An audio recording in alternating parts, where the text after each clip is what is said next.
TGIF, everybody. Welcome to the Joy Reid Show. I was just looking at someone in the comments that said, news sucks, Joy rocks. I think that's Leanna Taylor. Thank you very much. I appreciate that. Thank you all for tuning in. Hope everybody is having a really great Friday. We are on the brink of the weekend. It's the freaking weekend. We're so excited about it. We got a lot going on tonight. The Fox crash out over Jingle Bells. We're going to talk about that on tonight. We're going to have a Read This, Read That crossover with one Jackie Reid that's going to join us in our next hour. Excited about that. We got to talk about this Diddy doc, y'all. We have so much to talk about with that. We have so much to talk about, but I want to first of all thank everybody that's listening on YouTube, on Substack, wherever you listen to your podcast. We appreciate all the readers. Also want to remind you guys that if you are a member, we will be having a members only chat, 1 hour of me answering all your questions and kikiing with you guys exclusively for members only. That starts immediately after this program at 8 p.m. Eastern. So that's happening tonight. We've got an actual special little bonus for all of our members that join in that chat. So if you want to stay for the after party, because, after the show, it's an after party, baby. So if y'all want to join in the after party and you're a member, you guys can be involved in that as well. And that is both on the Substack side and on the YouTube side. So got to get that in as well. There is a ton going on right now. We are also going to talk in this hour about the efforts in Illinois to shut down some of this horror over what they're doing when it comes to immigration. But before I get to that, don't forget, by the way, to like, subscribe, and share. Make sure you hit that like button. The algorithm loves it. We want to, help us out with the algorithm. This is independent media, guys. And as y'all said, media sucks. Joy's great. Joy rocks. If y'all want to get us to where we need to be in terms of the algorithm, hit that like button, hit that subscribe button. Also, share this. Share it with a friend. Share it with a foe just to piss them off. I mean, why not, right? Like the crash out people on the MAGA side. Sometimes we just do things just to annoy them. Tis the season. But I want to show you guys something that's actually pretty spectacular, right? It's something pretty magnificent, in my opinion. So the Trump regime, as we've been reporting all week, is attempting to criminalize all dissent. If you are not pro-MAGA, they're putting you on a list. They're demanding that states hand over their voter rolls so that they can peruse them, trying to track immigrants. They're doing things like stopping people as they come in and out of the country, arresting people, or looking through their phones. They want to see multiple years of your phone data if you want to visit the country. I don't know how the World Cup is going to work with that, but they are in a full-on ethnic cleansing frenzy and trying to force the country to be this sort of 1950s all-white, traditional white Christian conservative, hellscape for everybody else. But that is their goal. And they're doing it through real terrorism and horror. But they're claiming that it's the side that's pro-immigration that are the terrorists. It's the side that is for the poor that are the terrorists. It's any nonprofit that is in favor of diversity, equity, and inclusion, or in favor of women's rights, or in favor of helping poor people. Those are the terrorists. And they've grouped all that together and claimed that that is Antifa. And we all know that Antifa is just a short form of the word anti-fascist. So what they're basically saying is, don't call us fascists, but if you're anti-fascists, we consider you to be the terrorists. And so there was a moment that I have to point you guys to that happened in Congress. This is the reason that you have to actually vote, right? Because your members of Congress, they maybe can't stop a lot of what Trump is doing, but they do get to ask questions on our behalf. And in this case, Congressman Benny Thompson, who was the head of the January 6th commission, remember, he was the chair, he was the co-chair with Liz Cheney. He is spectacular. And sometimes you forget how great he is until he operates because he's so low key. But I want you guys to watch Congressman Benny Thompson questioning the man who in the regime is supposed to be in charge of the FBI's counterterrorism effort to stop this amorphous thing called Antifa. And I want y'all to watch as Benny Thompson asks him really the only question that matters. And that's A1. Jason, play it whenever you're ready. Executive Order of Domestic.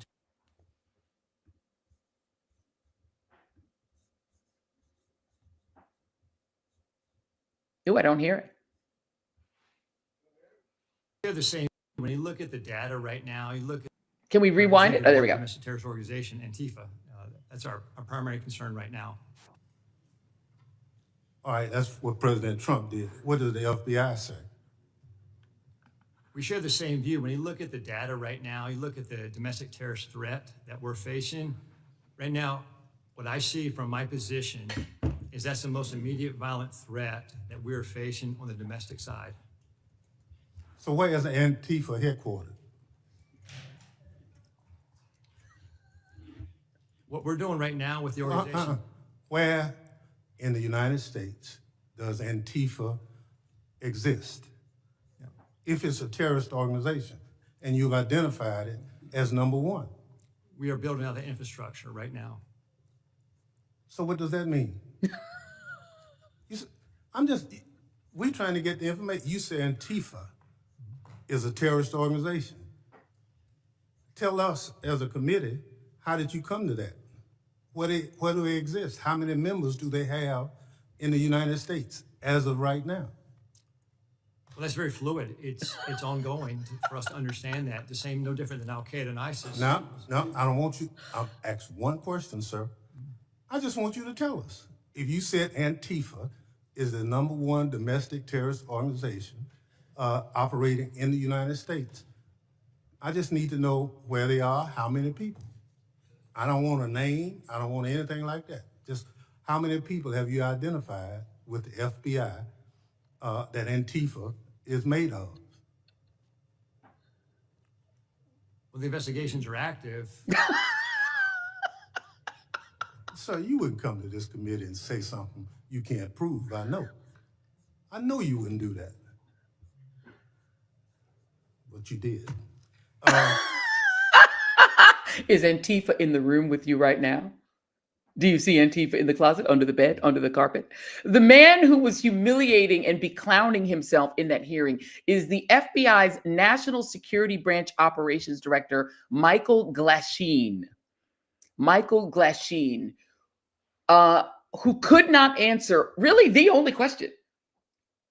Where is Antifa headquartered? If this is the number one domestic security threat, they've said it's not Nazis, it's not neo-Nazis, it's not the Proud Boys, the Oath Keepers, the Boogaloo Boys who literally kill police officers. No. It's Antifa. This is the biggest threat. The FBI has focused all its resources. They said, forget the neo-Nazis, it's Antifa. But they can't tell you where Antifa is. You know, we're still assessing the situation. Oh. So apparently, they're just inventing Antifa and just saying anything they don't like is Antifa. So what you're now seeing is that the administration, the regime's storyline is starting to fall apart under the pressure of having to actually answer for the things that they've claimed, right?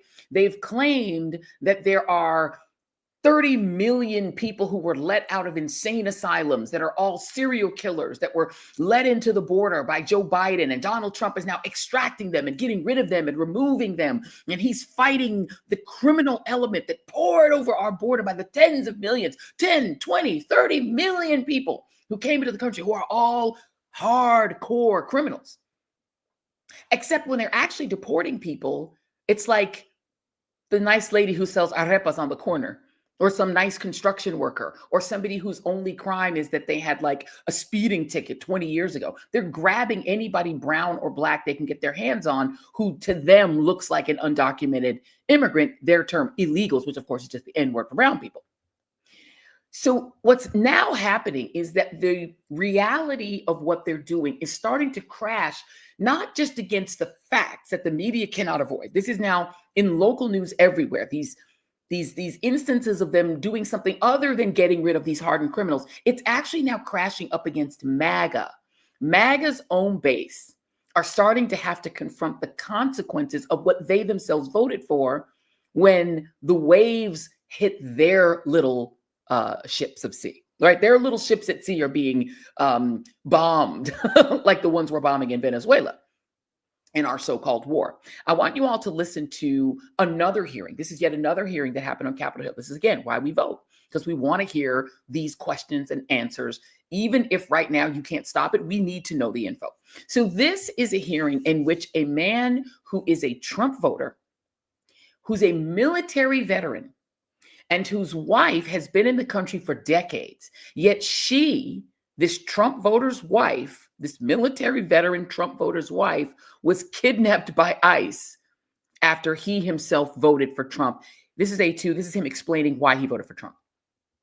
Voted for President Trump. Yes, sir. Why did you vote for him? Because I was an idiot. 80% of the evangelical Christian people were lied to, if you really want to know the truth, and that's exactly what happened. They said criminal, and I believe criminals need to be off the street. I just want to make sure people watching this understand who you are. My wife and I, when we don't work, we're ministers. We help the needy. That's what we do. So I want to note that this man says they're ministers.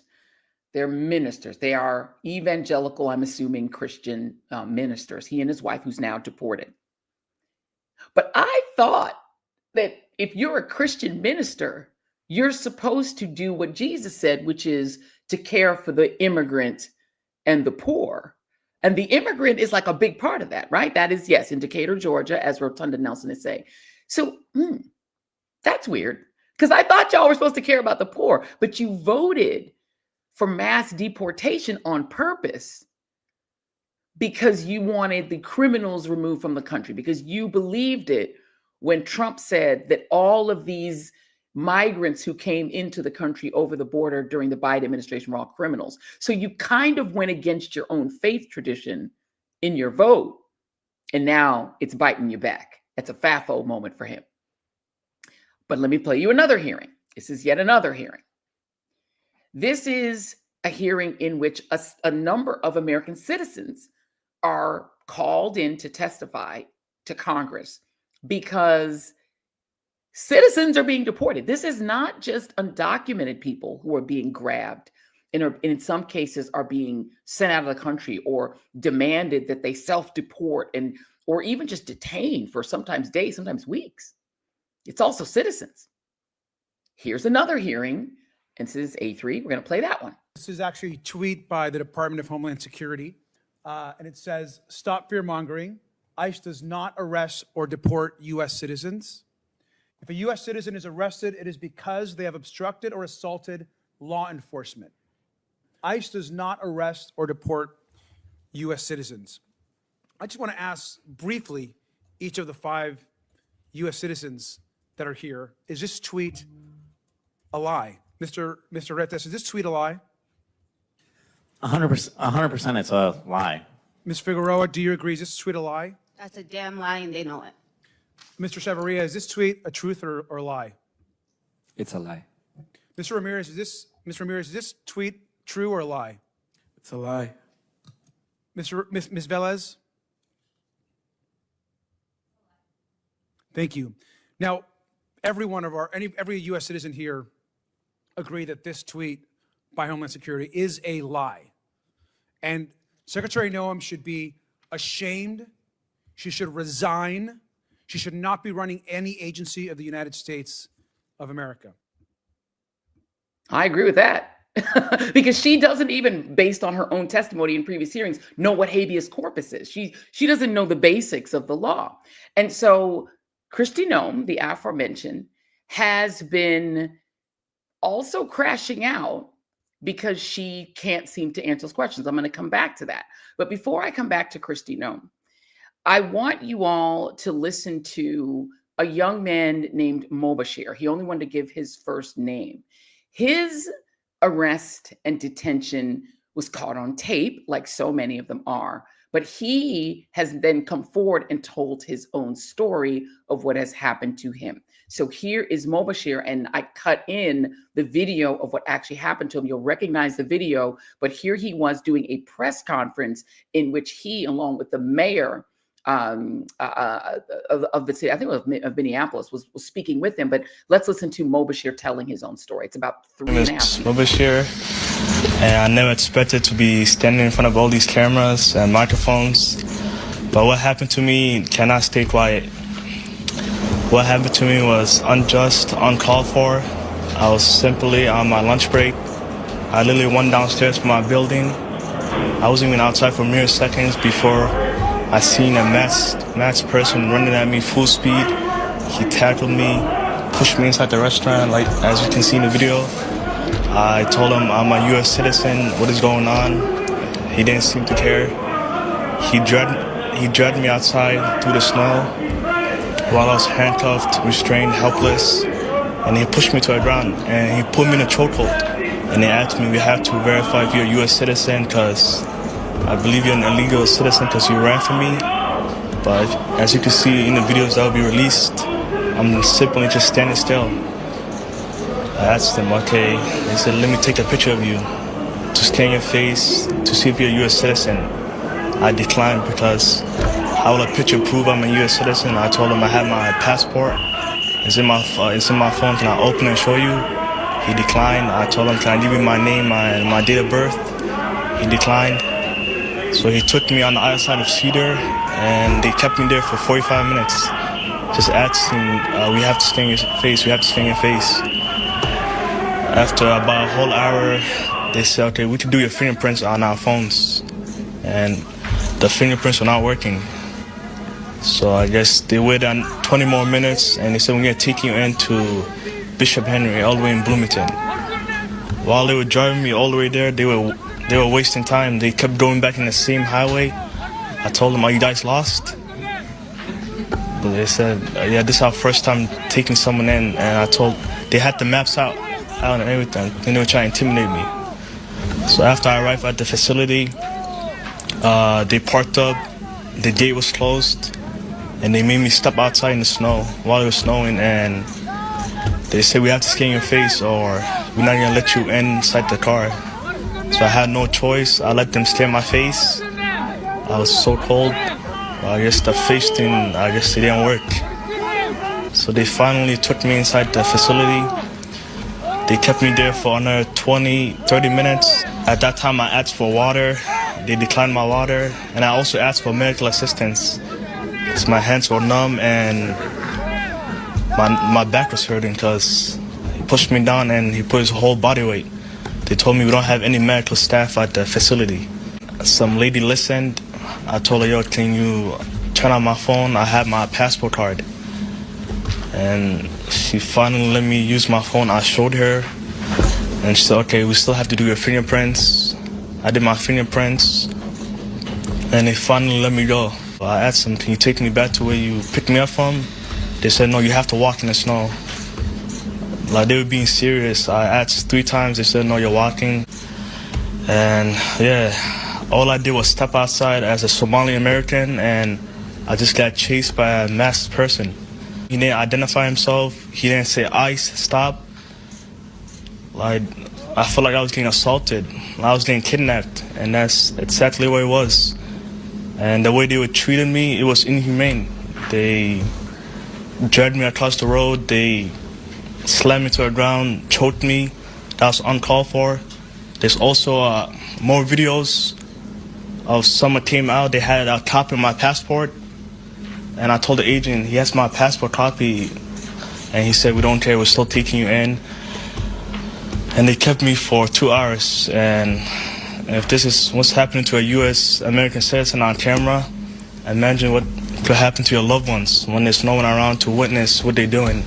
But thankfully, my incident was caught on cameras. It was posted all over social media. This shouldn't be happening to anyone. We shouldn't feel a target just because we're Somalis. Yeah, man, that's not right.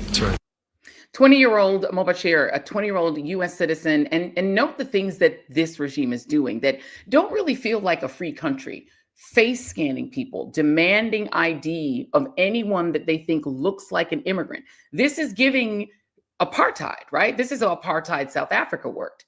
And anyone who's rooting for this, just admit you're a fascist, because this is fascist behavior. And if you're in favor of it, if you think this is okay, then just admit that you're a fascist and that you're okay with fascism. Just be honest about it, because that's what this absolutely looks like to me. Let's get a couple of additional videos. So it's not even stopping in the United States. CNN reporting, and this is A5, a veteran was tackled and arrested in Japan. This is an American civilian, former Marine. His name is Kareem L. Tackled and detained by U.S. military police in Okinawa, Japan, for refusing to provide identification on the street like the South Africa has traveled overseas. Here's that video. What the Yo, what are you doing? Told you not to touch me. Get the Yo, what the are you guys doing, man? You have no right to touch me. No. No touch me. You have no right to touch me right now. Get the video, bro. Yo, what the are you guys doing? Touch me. Like, that's crazy, right? So the military has admitted that that was a mistake. We don't know what the outcome is going to be. He ended up being released because there's no reason for them to detain him. There was literally no reason for them to detain that man. They just detained him because he's walking down the street and they demanded his ID. Let's go to a next video. This is Kristi Noem, who actually did sit for a while for questioning during hearings this week. And this is Congressman Dan Goldman of New York questioning Kristi Noem. This is A6. Secretary Noem, let's talk about the law. Do you agree that asylum is a lawful pathway to immigrate to this country? Yes or no? There's an asylum program, yes, in place. All right. So immigrants then with ongoing asylum applications are legally in this country, correct? Excuse me, I'm sorry. Your question was? Immigrants with ongoing asylum applications are legally in this country. There are individuals in this country that have applications that... And they are legally here because it's a lawful pathway, right? It's a lawful pathway. Okay, so if your department then deports anyone with an ongoing asylum application, you are violating the law, correct? Joe Biden left us with... I'm not asking about Joe Biden. I'm asking you a specific question. If your department deports anyone with an ongoing asylum application, you are violating the law. Is that correct? It was greatly violated when they allowed... I'm asking you. I'm asking you. Asylum applications. Why are you filibustering? Why can't you answer the question? It's a simple question. Your president... If your department deports anyone with an ongoing asylum application, you are violating the law. Isn't that correct? The asylum program was broken under the last... Mr. Chairman, I will reclaim my time. She's not answering the question. But the obvious answer is that, yes, if you follow a lawful pathway, asylum is a lawful pathway, if you have an open asylum case, you are here lawfully. But the problem that we are seeing around the country is that you are not following the law. Don't tell us to change the law. If you don't like the asylum system, you change the asylum law. Bring it to us. We'll work with you. I think it needs to be changed. But you can't just decide that you're not going to follow the law, and asylum is a law, and deport people who have ongoing applications. Unfortunately, that is exactly what's happening. So she doesn't understand the law.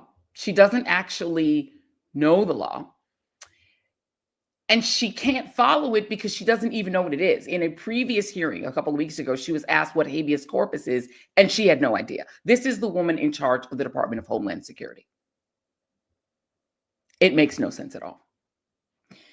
And she didn't even stick around for more hearings. She ended her day of hearings early. And this is like an amazing piece of video. She exits the hearings and emerges with a human baby shield. Here's the next video. There's nothing worse than someone who uses a baby as a political tool while taking babies away from the family. You cannot use a baby as a political tool while you take away the rights of families. How dare you? How dare you? How dare you? How dare you? You are holding a baby as a political tool. You're holding a child that's separate from their family. You're separating them.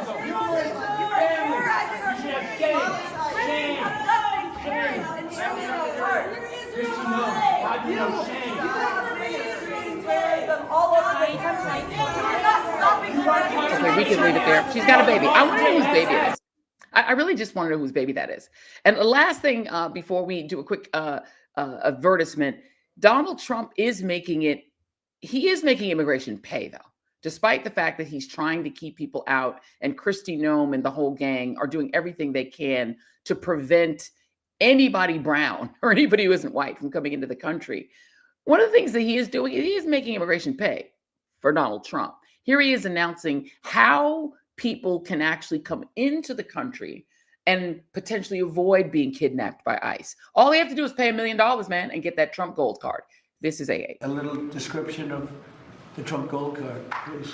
Sure. So for an individual, it's $1 million, and for a corporation, it's $2 million. And as the president said, for a corporation, they spend $2 million.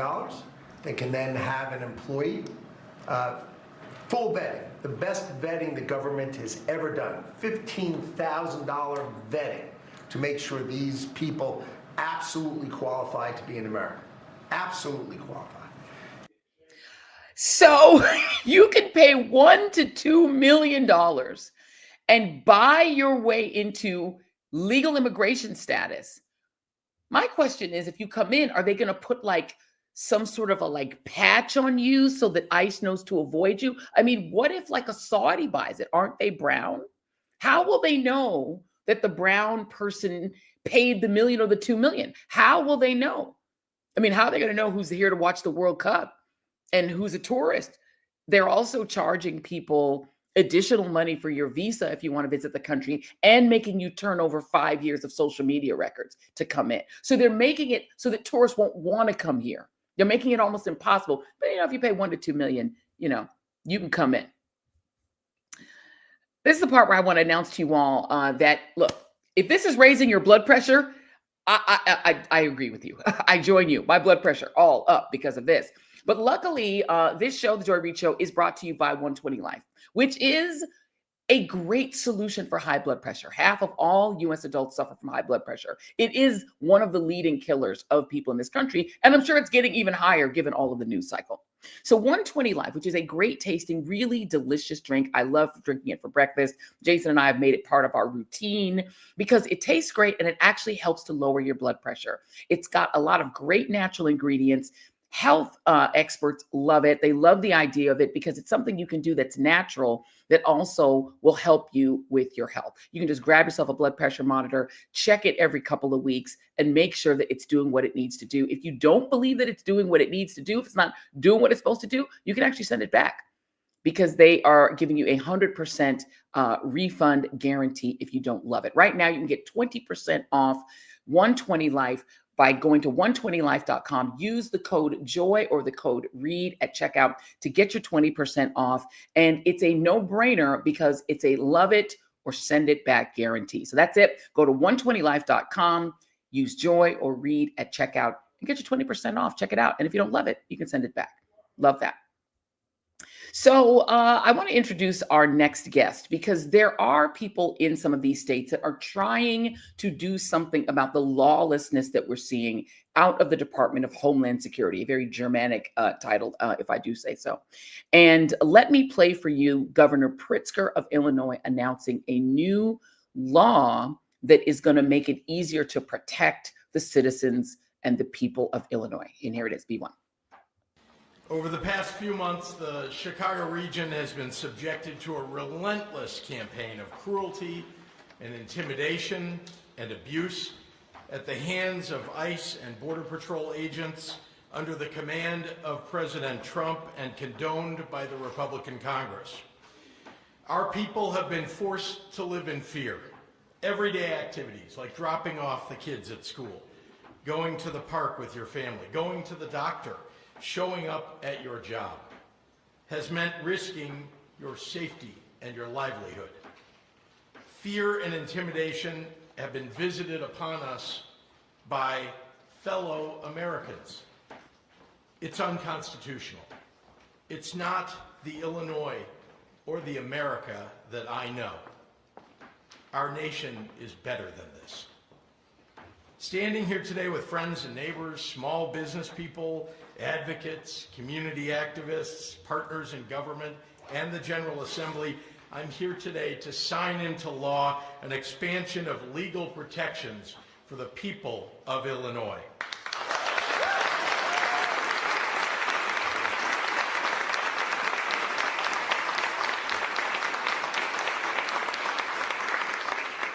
Together, we're sending a message to Donald Trump, to Kristi Noem, to Gregory Bavino, and anyone else seeking to terrorize our people.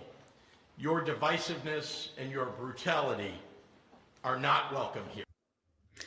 And joining me now is State Representative Graciela Guzman of the great state of Illinois, and she has been fighting. She was one of the people standing behind the governor in terms of that law and has fought for the passage of that law. Representative Guzman, thank you so much for being here. Thank you so much for having me, Joy. So talk about how this law will limit ICE's activities in the state of Illinois. Thank you. So there's 5 pieces to the law, and I think I really want to give a shout out to our Illinois Latino Legislative Caucus. We run that both the House and the Senate, where I'm a member, and we had been hard at work on this much of the summer, much of the fall, in partnership with the governor's office and our leadership. And basically, what it does is establish, some guiding principles in terms of ensuring that some of the most vital services that are offered out in our community, being able to go to your court, to be able to continue due process, monitoring on your case, everything that's essential, that folks aren't being indiscriminately targeted there, as we have seen all across the country, right? So some guidance is around that. Our daycare centers, we unfortunately witnessed ICE staking out outside of daycare centers to intimidate not just workforce, but also parents and folks within the daycare center. So it also offers guidance to our daycare centers in terms of what should happen should ICE unfortunately encounter their front steps. Additionally, I think I may have said this to you last time I was here with you, Joy. ICE has been in our hospitals, not just in the state of Illinois, but all throughout the country. And so what we heard from our hospitals loud and clear was a need for some clear guidelines around what should occur should ICE come to the doors. Because often what occurs is they bring in a patient that they have brutalized, that they have broken limbs on, that they have harmed, and then want to tell the hospital that they cannot provide care, that they cannot provide care in that person's language. They put up all kinds of stipulations. So the bill also seeks to provide guidance around the kinds of planning that our hospital institutions should do. And the last one, higher education, is especially important. We had a student detained in central part of our state.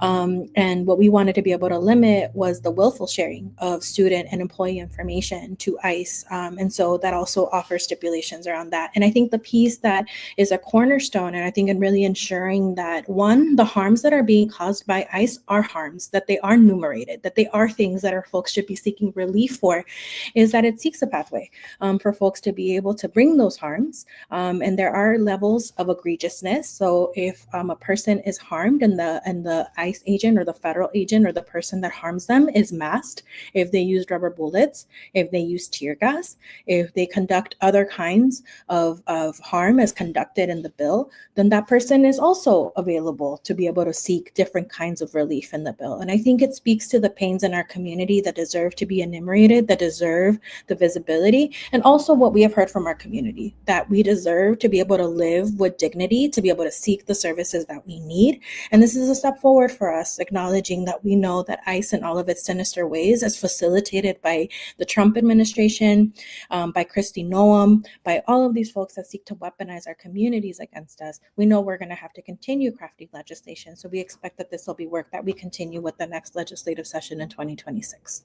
And Senator Guzman, is there anything in the bill that addresses the idea of masks? Because we've heard particularly Latino women are being victimized by people pretending to be ICE, throwing on a mask, throwing on something they buy off Amazon.com where they try to dress up as ICE, and they're just straight up kidnapping people. Is there something to address? Like, how would people even know if the person grabbing them is really a federal official? In the present House bill, which was labeled, by the way, Safety, Action, Liberation, Together, SALT, because salt melts ice, right? So that is the bill that we have here. Unfortunately, we don't have a component around identification, around demasking. That is a concept, though, that is actively on the table and that I do believe will return for us in the state of Illinois in 2026. And we do have a colleague in our legislature that I want to give a shout out to, Representative Barbara Hernandez, who has been doing work around the emergence of folks being able to buy, this kind of gear, to your point, on Amazon, on other electronic sites, to be able to confuse the public and do really heinous things. So we expect more work in this space next year. We know that in states like New York, ICE has been showing up to immigration hearings, meaning they claim, and even the trolls who popped into this chat try to make it sound as if the people being kidnapped on the streets and deported, they did it the quote unquote wrong way. But if, as we heard, Congressman Goldman questioning Kristi Noem, if you've got a hearing, that means you're doing it the right way. And yet ICE is showing up at those hearings. The judges are quickly dismissing, and then people are being literally arrested at their hearings, at their immigration hearings. Is there anything that the Illinois legislature can do about that? I think that is a growing conversation that actually extends to, I think, the partnership with our legal community, right? Unfortunately, we have been seeing this kind of indiscriminate targeting of this population. It is particularly weak-minded. Think about it. This is somebody who has stuck to the letter of the law. They have a case, they are following suit with the recommendations afforded by that judge, and then they are detained, as they're trying to do the right thing. So I think we're still exploring all of our options, and nothing specific to speak to yet, but it is something certainly that we are hearing from all of our neighbors, especially asylum seekers and other folks with mixed immigration statuses that are unfortunately being subject to this kind of discriminatory behavior on behalf of the Trump administration. Your governor, Governor Pritzker, has talked about the fact that he is one of the many governors who have had the Trump regime demand all voter rolls in the state and really specific personal data and information about Illinois residents so that they can comb through them thinking that they can find people to deport. I'm assuming they're just going to probably say anyone with a Z at the end of their name is out of here, right? What can be done about that? Because has the governor, I'm assuming he's refusing to give that information over, right? I think this is where we're seeing the full strength of our attorney general in partnership with our governor. They have absolutely 10 feet down on the ground said, hell no, you're not getting access to our data. We have earlier in the year, will remind us, right, that the Trump administration took Medicaid information to try to glean who was documented, who was undocumented in an effort to try to do this kind of dirty work. And so well before then, our state, in partnership with, I believe, at least 15 states had explored a joint suit to ensure that these kinds of data sharings were found and barred. So we're continuing that work. We're also looking at state action that would also preemptively look at some of the spaces that the Trump administration has been seeking to do in their administrative work with our state. Do you know any follow-ups on the apartment complex? I don't even know if it's in your district where ICE rappelled onto the roof, dragged even children out in their night clothes, some people not wearing clothes, into the street and threw them into the backs of trucks and took people.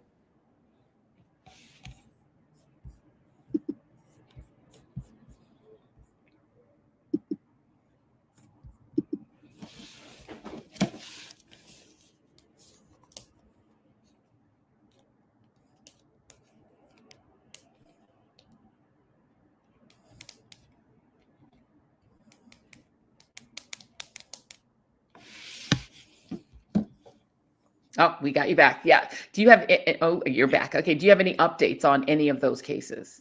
Yeah, so we do know that many families, predominantly Venezuelans, were taken in this heinous raid in the middle of the night.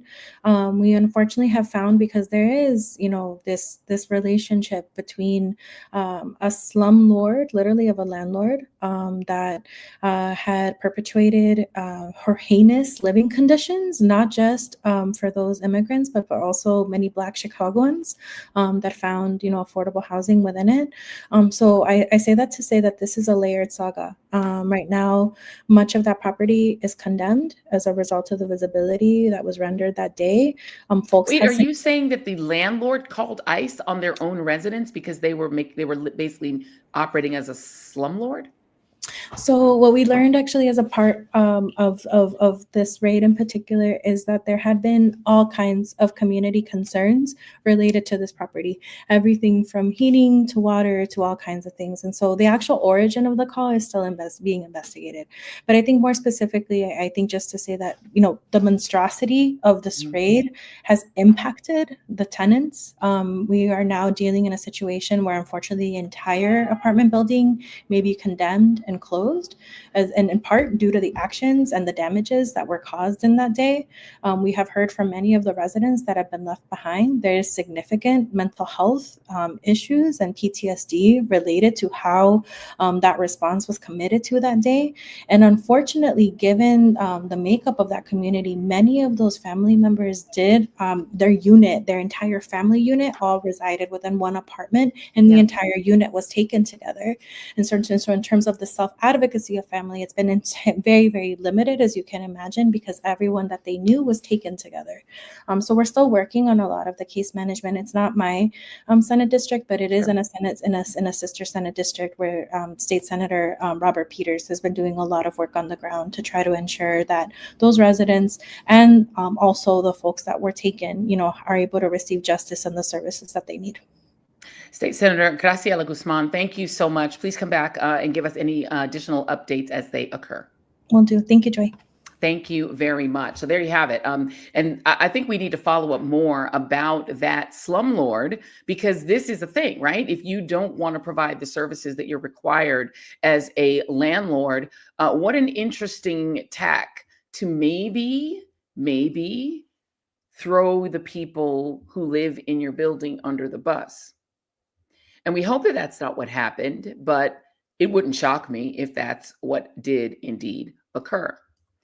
I mean, we're literally sort of living in this moment where we are experiencing what apartheid looked like in South Africa. And, Adelita Grijalva, who was on our show earlier, the lady who waited 50 days to be seated in her Arizona seat, she described it as ethnic cleansing. I don't see how to argue against that, because it definitely feels like an attempt at ethnic cleansing, or simply just terrorizing communities of color, thinking that it will frighten them into self-deporting, thinking that it will terrify and terrorize people into leaving, because they're trying to shift the numbers. They're trying to shift the total number of Latinos downward, the total number of non-white immigrants downward, because of this demographic panic over the fact that Latinos are now the second largest ethnic group in the country, and that their numbers are growing as the numbers of white Americans are declining.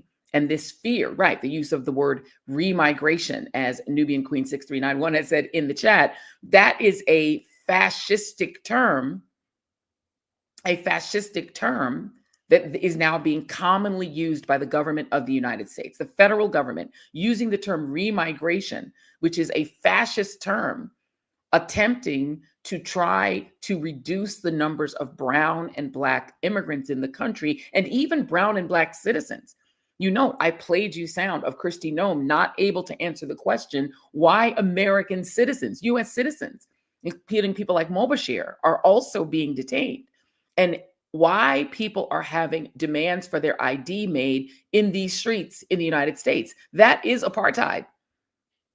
The only other places where I can think of in the modern world where your ID is demanded in the street is the West Bank, the occupied West Bank in Palestine, where you are told you have to show ID to walk or to ride in certain communities. And that has been deemed as apartheid by the International Court of Justice. We are now running an apartheid-style system that the Supreme Court has affirmed is legal. It's as if they've gone back to Dred Scott and said that if you are brown or you have an accent, you have no rights that ICE is bound to respect. You can be detained, right? And of course, it's Rapey Kavanaugh that is the one who wrote that decision, because of course, he ought to be detained for what he was alleged to have done to his high school friend, but he wasn't. He got away with it. $700,000 of his debt vanished and disappeared, but he's got the privilege to say, but no, those brown people and those Black people, based on how they look, yeah, you can detain them. And they've also legitimized the idea that masked agents can detain you without showing a warrant. I seem to recall that next year we're going to celebrate the 250th anniversary of the Declaration of Independence, and that one of the Bill of Particulars against the Crown, and one of the reasons the vaunted founders wanted to leave the British Crown and be independent, was that British soldiers could quarter in your home without any warrant. you could be arrested and jailed without warrant and without any judicial process. We're now doing that. The very thing that we supposedly separated from Britain for, we're just doing it at random in the United States. It's a common occurrence now for people to be detained or for people to enter your home, enter people's domicile where that's supposed to be your castle. And if they don't have a warrant and they're not showing you not just any warrant, but a judicial warrant, what if they do that in a stand your ground state and somebody's busting into your home? You don't know who they are. They're wearing masks. They look like robbers.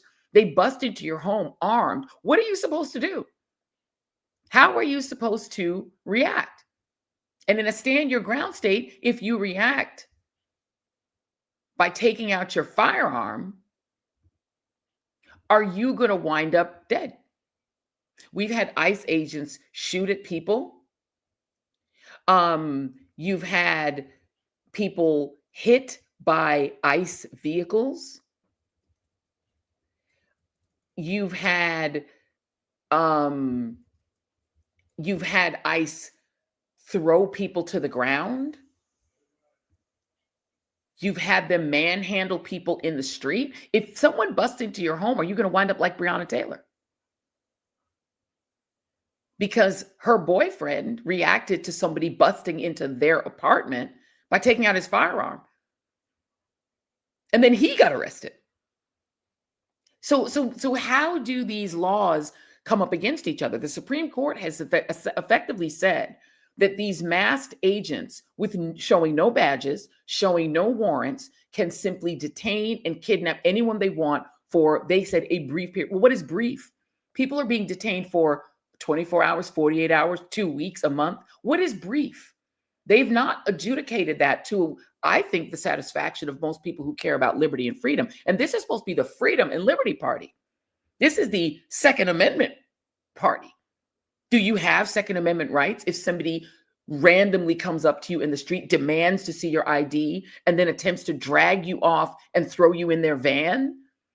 Can you react in a stand your ground state the way that one might naturally react when you feel you're being kidnapped? What if Mobashir had said, I think I'm being kidnapped. No, none of these people have shown me a warrant. I don't have to show you my ID. Don't I have rights? Where's the Fourth Amendment? Where's the 15th Amendment? I mean, where's the Fifth Amendment? Where are the rights of these people who are being stopped? And this includes American citizens. And Kristi Noem cannot answer why it is that U.S. citizens are having people demand their ID in the street like it's apartheid 1980s South Africa, and then are being literally thrown into the back of vans and detained, literally based on the color of their skin. And I really got to wonder, I was just going through the cities where the World Cup is going to be. It's going to be in Florida. It's going to be in Massachusetts, Texas, New Jersey, Pennsylvania, Missouri. Kansas City, Missouri has some matches. There's some in Vancouver, British Columbia. There's some in Mexico. There's some in Atlanta. Atlanta's got some of these matches. Foxborough, Massachusetts has some matches. Washington State. Texas has matches. Houston, Arlington, Philly, Inglewood, California. There's some, of course, in Toronto. But in the U.S. cities, you know who loves the World Cup, right? The international audience for the World Cup is heavily Latin and African. And a lot of the star players on even the European teams are African. The star players on the French team are African. They're Senegalese. They're Africans. And so you're going to have a lot of accented brown and black people who are the bulk of the players in the World Cup. Brown and black players are going to be pouring into U.S. cities in 2026. Is ICE going to be tackling these people because they've got an accent and they look like, you see where I'm going with this? And we're already blocking tourists from coming to the United States, charging these elevated fees, taking away the ability to even visit our national parks for free, unless you do it on Trump's birthday. On Trump's birthday, you get in for free. Or you have to pay $1 to $2 million for the golden Trump card to get in. So basically, is this going to be a World Cup where all of the people in the stands are Saudi royals who've got a couple $1 million to come in?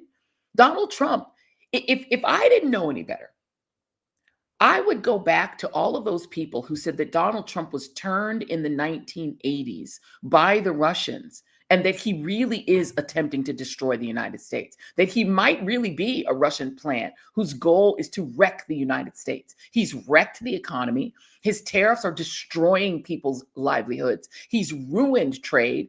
The ranchers, he's now claiming they're going to give him $12 billion in relief out of their own money. It's a Ponzi scheme. They're going to take their own money they've paid in tariffs and give it back to them as relief checks, which is not going to give them back their markets. If I didn't know any better, I would think he was trying to destroy the United States.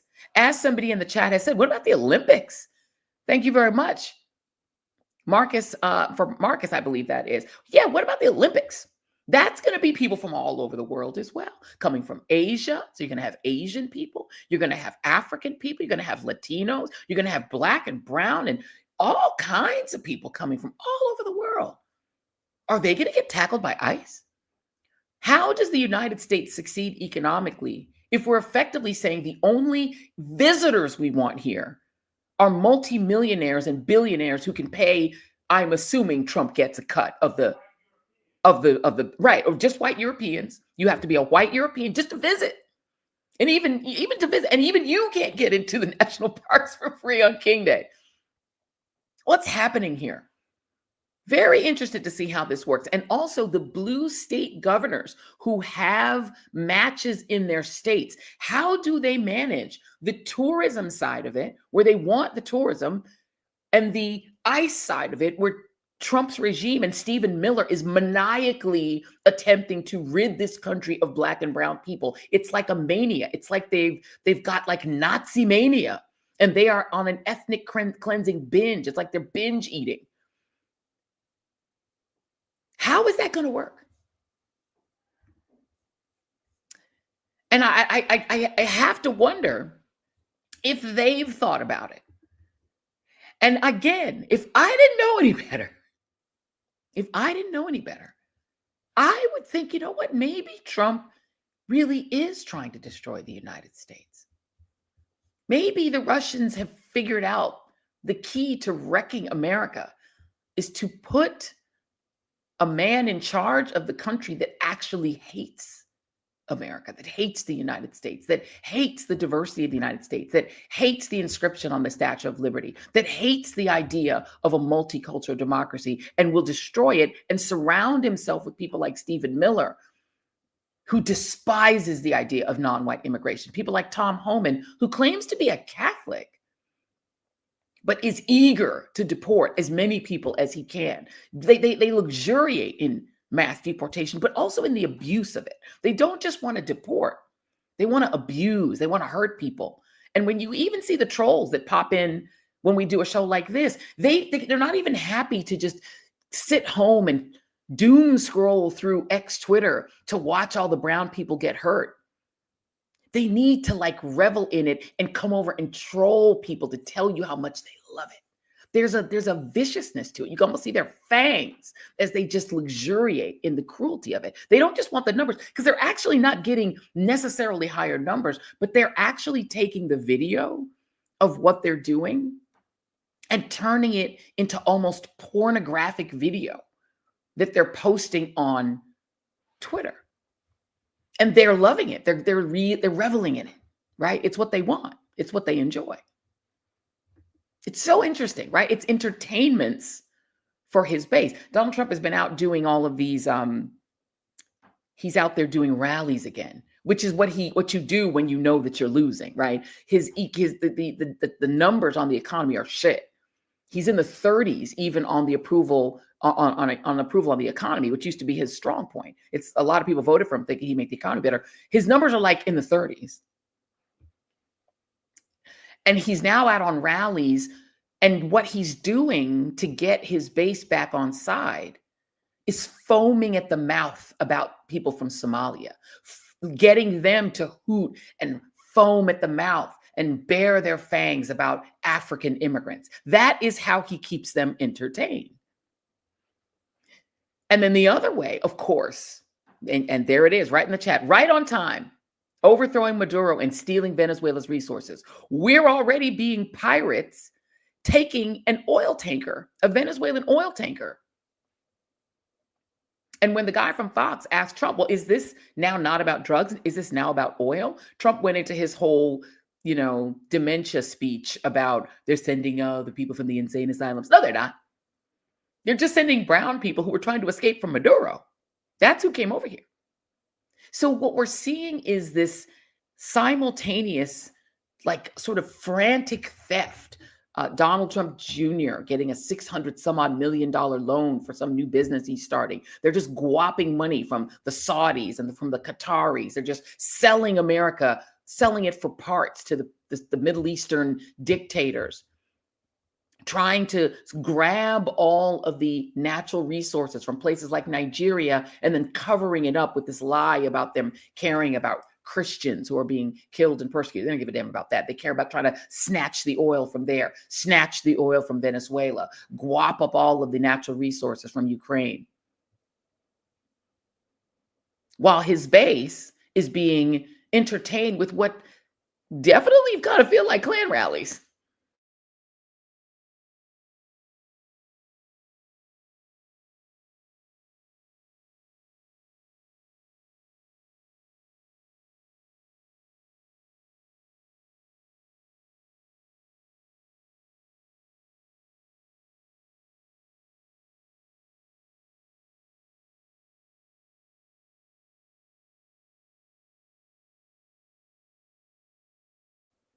The cruelty is the point, because the point is to entertain the base with cruelties while they themselves are suffering economically.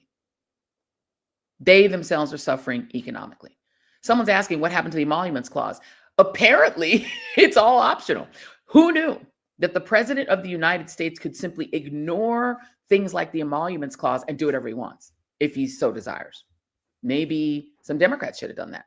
One wonders what would have happened if a Democratic president had decided that they too could simply ignore the Constitution and treat it all as just suggestions. Because the Supreme Court has effectively said the president is a king, that the president is really no different from King George, from Mad King George III, that there's really no difference, that the president can do anything he wants. They said he could do bribery. Donald Trump has a gold card with his name on it that you can buy for $2 million to get your immigration taken care of. Check. His friends are charging people millions of dollars to get a pardon, and then they get the pardon once they pay his friends. God knows if he's getting a piece of that. He's a mobster, so maybe they're cutting him a check on the side. Check. So all the things are happening, all the criming, and according to the Supreme Court, Donald Trump can do it. When you're a president, they let you do it. He can do whatever he wants. But not everyone can get to do whatever they want. We're going to talk in our next hour. We're going to do a crossover. We're not going to do it yet. In just a moment, we're going to have a lot of fun in our next hour because we're going to do a crossover with my soror cousin, sister friend, Jackie Reid. But before I get to that, Fox News is mad at me again. They're mad at me again. They're always mad at me. Can I just play Fox crashing out over Jingle Bells? D1.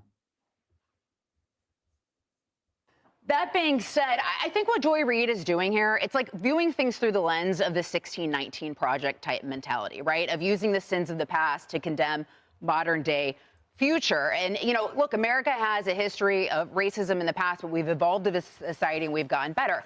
And what this historian looks at is, okay, yes, the writer of this song was a Confederate sympathizer. There we go.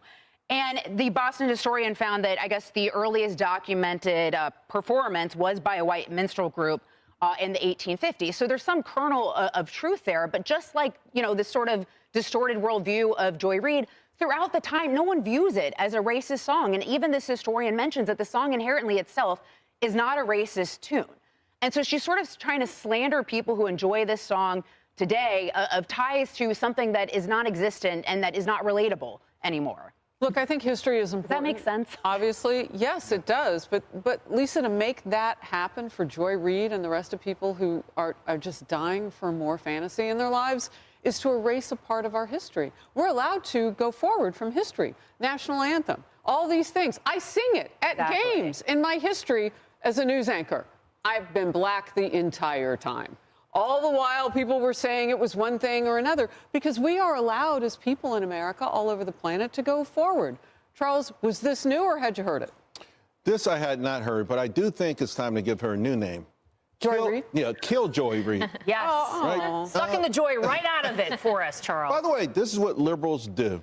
The first time I can remember it happening to me, back in the days, have these like Tupperware parties and women's parties, whatever, everyone would come to the house. So my mom was having something. I was doing my homework, and white liberal woman comes in, and she looks at me, and I'm reading about the presidents, and she goes through it. Have you noticed something? I'm like, no. There are no black people there. And so that was the first time it hit me. And here's the deal. Here's the real deal. This is much deeper than just someone trying to shame folks for singing a Christmas song.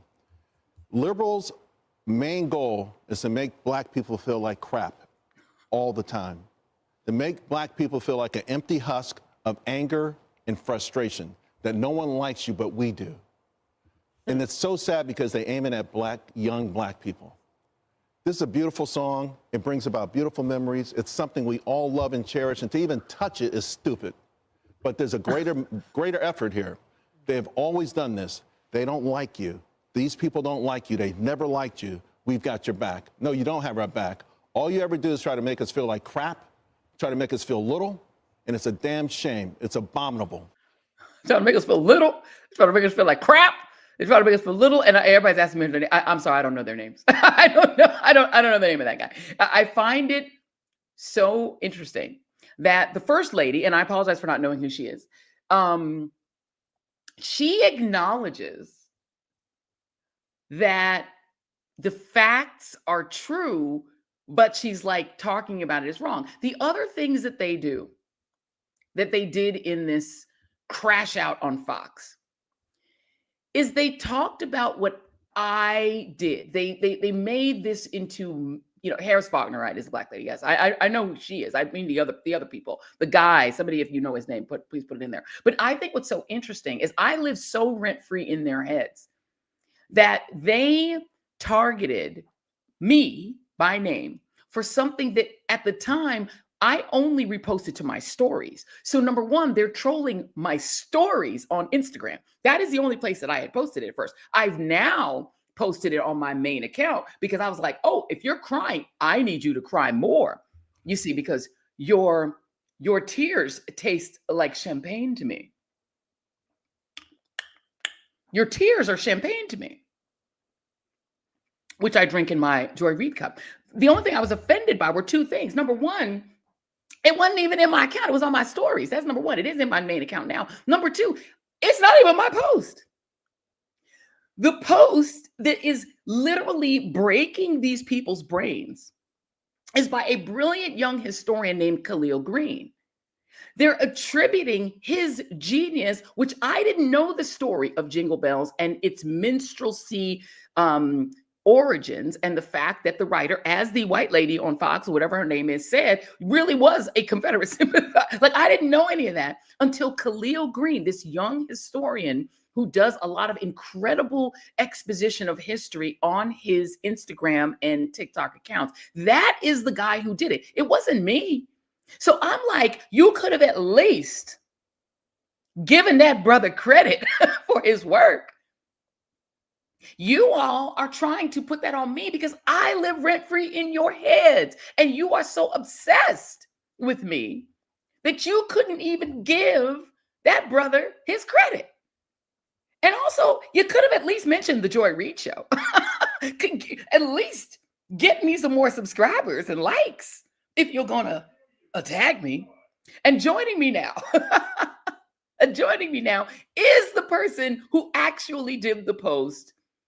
I believe he's here, young Khalil Green. There he is, who actually did the post. Khalil, first of all, welcome to my world. The Fox crash out is like part of my lifestyle. So you in it now, brother. Yeah, I was actually honored. I was actually honored when I saw them post. I was like, I finally made it. I put Mom, I made it. I saw you posted on your story. It's a badge of honor for sure. It's really incredible. What do you make of the fact that in criticizing, first of all, congratulations to you. I think I might have DM'd you this or said, I love it when a post teaches me something that I didn't know. I love people who bring me, because I consider myself to be pretty well read on history. And I didn't know that about Jingle Bells. And I saw that on your post. I was like, this is amazing. I put it in my stories because of it. Talk to me about how you learned this narrative and why you thought it was so important to share it. Yeah, I actually didn't learn it like that long ago. It was maybe 2 weeks ago. I was at an event with Governor Maura Healey. She invited some Boston creators to the State House for a lighting. I met this guy from Boston, and he was a reporter that had gone to the part of the area, Medford, where they have the plaque that honors Jingle Bells. And he was like, I remember seeing that plaque. I remember seeing that it had like some like really nice narrative around it, but that wasn't true. And he wanted me to look into it. So I did my research, something that Fox News can learn from, and I found that it was absolutely true that they had whitewashed the history and that its real history was in minstrelsy, and it was first performed at a minstrel show here in Boston. And you were able to absorb that information. How old are you? Remind me of how old you are. I'm 25 right now. You're 25. Did that destroy your ability to enjoy the Christmas holidays knowing that information? Absolutely not. I mean, one, Jingle Bells is not even my favorite Christmas song. Obviously, it's Mariah Carey's. So, I mean, it's not like I have to take anything off my playlist. But even then, like if someone played Jingle Bells or if I heard it, I wouldn't feel offended. I'm not crashing out because of it. They spun this weird narrative that learning this information all of a sudden turns all Black people into like depressed wrecks just from understanding this history. And it's just not true whatsoever. Someone commented, they said learning all of these terrible things doesn't make them feel bad. It makes them feel pride, knowing that their ancestors overcame so much racism in all aspects of society, and they still ended up being powerful, like joyful people here in America. Well, yeah, and there's a couple of things about the narrative, and I wish somebody in the chat would tell me who the heavyset brother is on Fox. I'm sorry, I don't know his name, but his whole whiny narrative that somehow knowing information is designed to make Black people feel little. First of all, you fool. When someone gives a history who is Black, who happens to be a Black person, they're not giving that history only for other Black people to hear. So Khalil Green saying the history of Jingle Bells has a narrative that includes racism and pro-Confederate sympathies and that is not directed just at Black people because Khalil is Black. Let me just give y'all that information. And the same thing to what's her name. They assume that if we're Black, whenever we speak, we're only speaking to other Black people. No, this history is for everyone to understand and absorb, whether you're Black or not. It is part of the history of this country. And if you can't handle it, then the problem is your maturity. The problem is your own sense of self-worth. The problem is your own, your patriotism is so thin that it requires America to be perfect. It requires America to be completely above reproach in every moment of its history from 1619 on. There can't be any bad news or your patriotism falls apart. And for the brother who said it's designed to make Black people feel small, fool, Khalil wasn't just talking to Black people. Go on, Yeah, Khalil. his name was Charles Payne, by the way. So got it. Yeah, shout out to him. Unlike them, how they never named me. I'll share their names.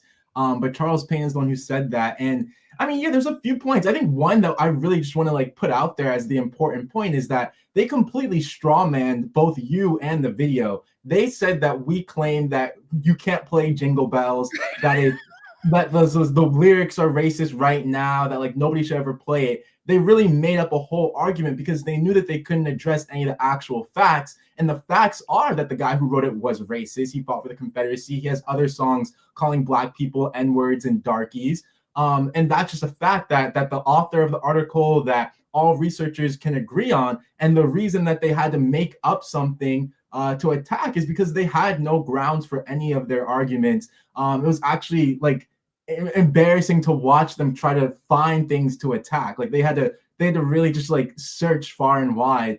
And I mean, to your point, it's for a wide audience. I make my videos mostly actually for like teenagers. That's what I have in mind. Teenagers who are just coming into the world, understanding racism. And the reason why, to go back to your earlier question, like this story is really important for me is because sometimes when you're learning about race and history, it can be very boring when it's some detail or some fact that's just way out there that feels not relevant to your life whatsoever. But when you find a way for people to come into a history lesson based on something that they already know, something as famous as the song Jingle Bells, then it makes everything feel a lot more real. So I can teach people about minstrel shows. I can teach people about the Civil War. I can teach people about even JP Morgan as a bank, because it was the nephew of the guy who wrote Jingle Bells was JP Morgan. All of these history lessons open up through this content. And for no one at Fox to know that, it just shows how anti-intellectual and how like non-curious they are. And I think it's quite embarrassing.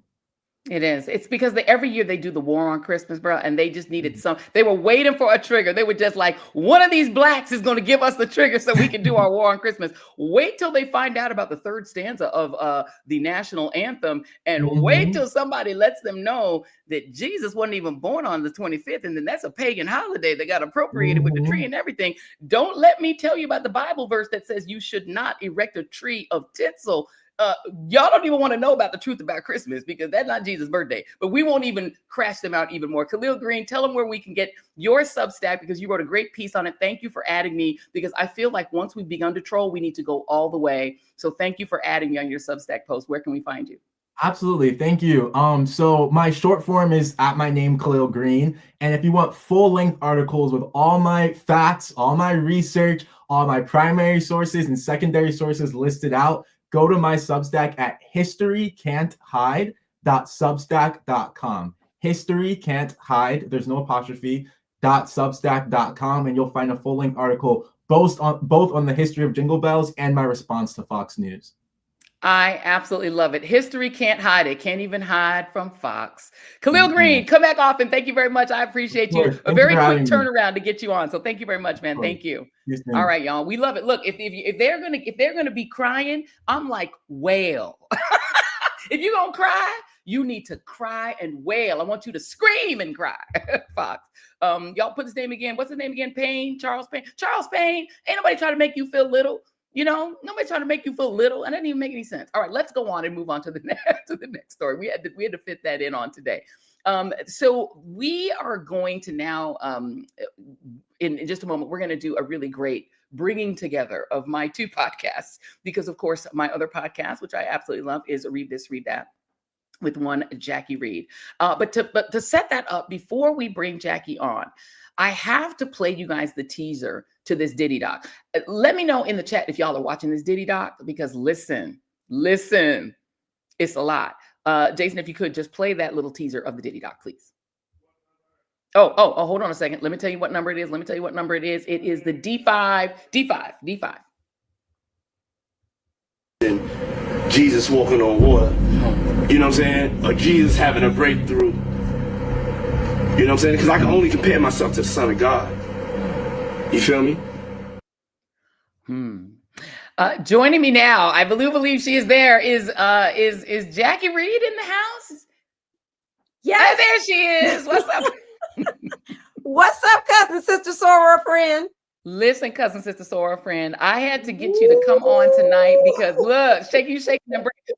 First of all, I would love to let you have before we get into Diddy, I don't know if you have thoughts on the Fox crash out over Jingle Bells. Apparently, they tried to attribute Khalil Green's post to me to say I did the Jingle Bells. I literally just reposted the brother on my stories, and they were like, she's trying to take away Jingle Bells. You can't even sing Jingle Bells no more. It's not like it's an R. Kelly song. I didn't say y'all couldn't play Jingle Bells. Play it if you want to. I don't care what you play.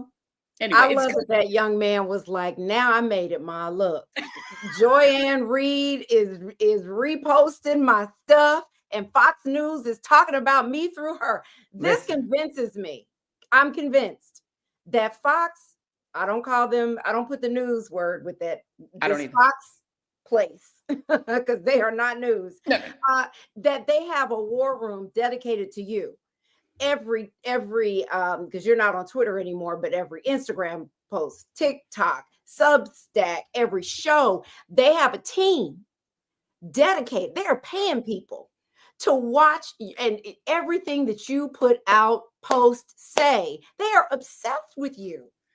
It's almost flattering. I mean, they really love you, and it's a little stalkerish. A little bit. It's giving a little stalker. And the thing that's so Little interesting, stalker. I mean, again, in order for them to have known that I reposted Khalil's post, they had to go in my stories, This is Jackie, what I'm because it wasn't even saying. originally on my main page on Instagram. It was in my stories. So I'm like, y'all, do you guys just tick my stories every morning to see if you can find it? If they used to do this on with Twitter. When I was on Twitter, I would tweet something and it would be a whole A block on Tuckham's show. Tuckham's would write a whole A block. I'm like, y'all are obsessed with me. You're a fan. They're obsessed. Why are you so obsessed with me, girl? You're a fan. You're a fan. You're a fan. You're a fan. You're a fan. You're a fan. They are fans. You should send them little gifts, little Christmas cards. Hey, boo. I should send them a little sleigh that play a little sleigh with a little black Santa that sings jingle bells. I should do a little sleigh with black Santa that sings Or jingle Black bells. Jesus. Or black Jesus. Oh, I should set up. Girl, I'm telling you, they don't even want to Jesus. understand that Jesus was born in the spring and that holiday was just the Catholic Church being like, hey, pagans, you want to join the Catholic Church? They're like, no. What if we let you do your Saturnalia on the 25th and we say that's Jesus' birthday? They're like, okay. Like, y'all don't look. The Bible says don't have no tree with tinsel, but I'm just going to say a Christmas card with Black Santa, Black Jesus, both doing this, girl. Black Santa with the fist in the air. Black Santa and Black Jesus, girl. Send that to them. I need to. And then Charles, what's his name? He gonna be saying, you trying to make me feel little. I'm like, first of all, I've never heard anybody say make me feel little instead of make me feel small. I've never heard anybody say they trying to make you feel little. Like, what is that about? Make you feel little? Little what? Make you feel like little what? Charles Payne? I wonder where in that building the Joy-Ann Reid war room is. And what kind of snacks are they serving? Because they must be locking people in there. You don't come out unless you have something. Find me a post that we can turn around and put on air. Put it on. Let's talk about this R. Kelly documentary. No, Diddy, girl, Diddy. The other one. Oh, sorry, the other one. Look, I get my perverted brothers messed up. The Diddler. Have you completed the doc, first of all? Yes, I have. I know we talked earlier today. I did watch all 4 episodes. And oh boy. Yeah, I watched it. Initial thoughts? Here's what I think. 2 things. I have 2 initial thoughts. First, Curtis 50 Cent Jackson is trying to make sure that Diddy, who, may be out in 4 years, 2 months, right? Or pardoned by Trump tomorrow. Or I was going to say, unless Trump pardons him. I believe this is, I don't know 50. I don't know what's in his head. I think he is trying to make sure that when Diddy gets out, he is never going to eat again, nor will his children be able to eat off of their father's money, because he is going to spend it all on lawyers' fees, because not every pending case against Diddy that we learned about, and I didn't even know about half of them, these pending cases for a bevy of things. He just poured gasoline on all of those cases, and then more are going to come out of the woodworks. And then the other thing is, listen, if you are going to be a gun-toting, woman abusing, freak off, baby oil having, all the baby kind oil of person, just be a stand-up business person and pay people, baby. Pay your people. Pay your people. And for those of you in the chat who may not understand this, the way this documentary happened is that Puffy was so sure, and I still call him Puffy. Puffy was so sure that he was going to beat this case. He had a videographer following him all around, including while he basically moved into the Park Hyatt Hotel in New York. And he was literally day and night having it while he's talking to his lawyer, while he's strategizing, while he's riding his bike through the city. He's got these potential witnesses, talking to potential witnesses, phone calls with potential witnesses. He's documenting everything. And then when the videographers who got 140 hours worth of footage sent him the bill, he pulled a Trump. I've always called Trump the Puffy of politics, because they're really the same person. They don't like to pay people. They have that in common. They're both megalomaniacs. They're both, weird with women. predatory behavior. They're the same guy, right? He decides, like Trump, I'm not paying you.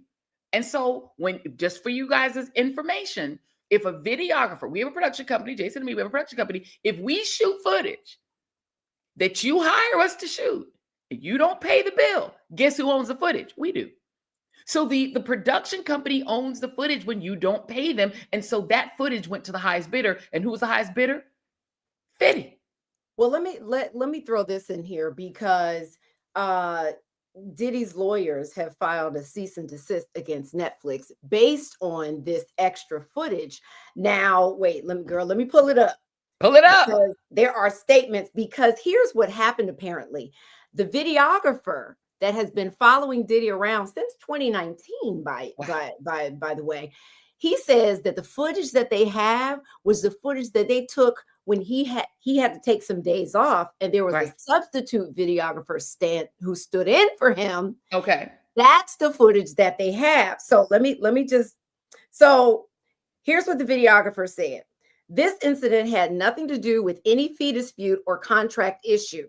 The actions of the parties involved reflect the lack of integrity every storyteller should uphold. Taking footage intended for our project to advance a narrative that was not our own is both unethical and unacceptable. That's from the videographer who's been following him all along. He's just saying somebody stood in for him for these days. Yes. And here's what Netflix had to say in response to that.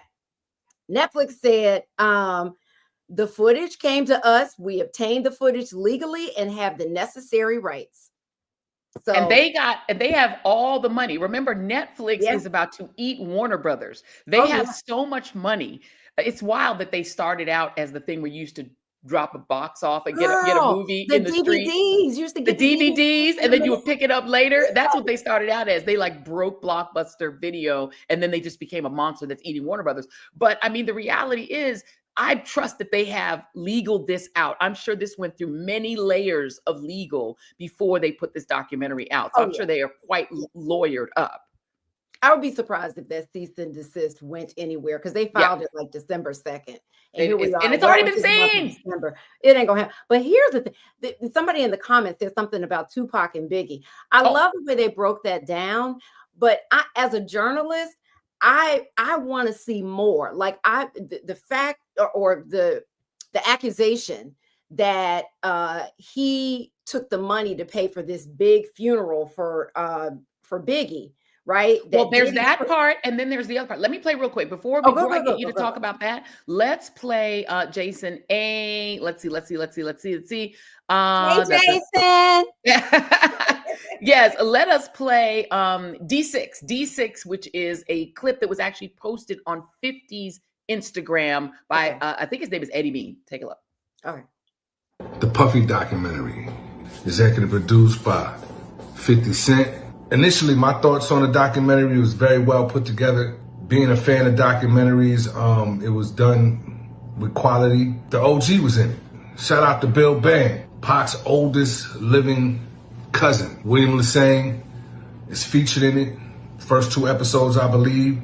And he did a great job giving some insight on Tupac, Biggie, and Puffy's dynamic early in Pac and Big's friendship. Some of the seeds that was planted that may have led to some ill feelings from Puffy towards Tupac. Might have been some jealousy about Tupac and Biggie's growing friendship and how interested and invested at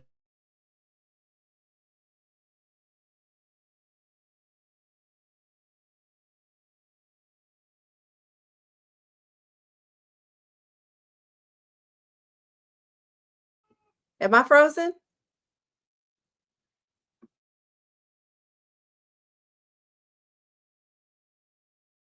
Hello.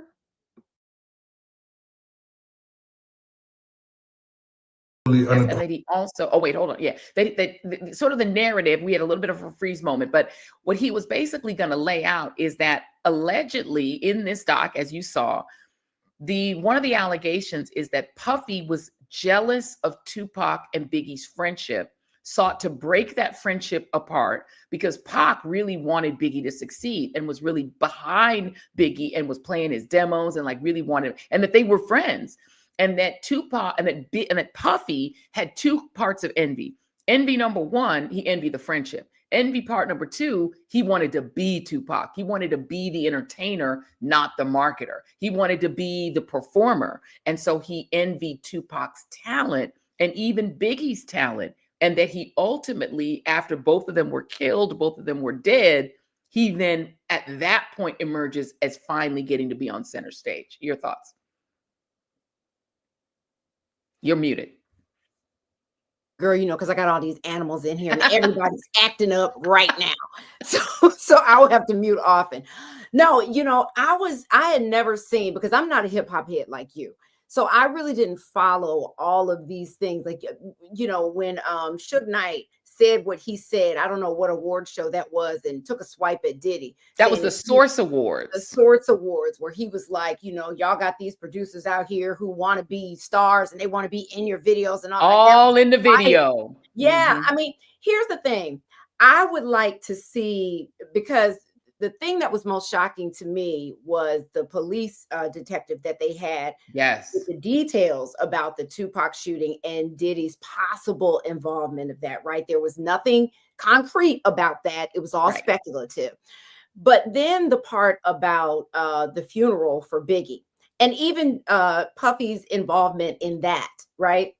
But the funeral and, you know, having Diddy, you know, royalties from what Biggie had earned, pay for that, insisting on this big funeral and then not even paying for it. Like, I would love to see the receipts on that. I would love to, like, a family member, someone else weigh in on that.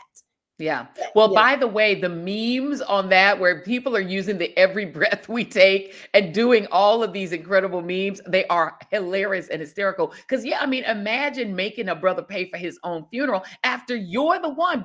Puffy is the one who insisted that Biggie stay in LA, because that was one of the big pieces of the narrative that they're alleging, and it's all an allegation, again, as Jackie said, that he may have paid the Bloods or the Crips who were involved in the murder.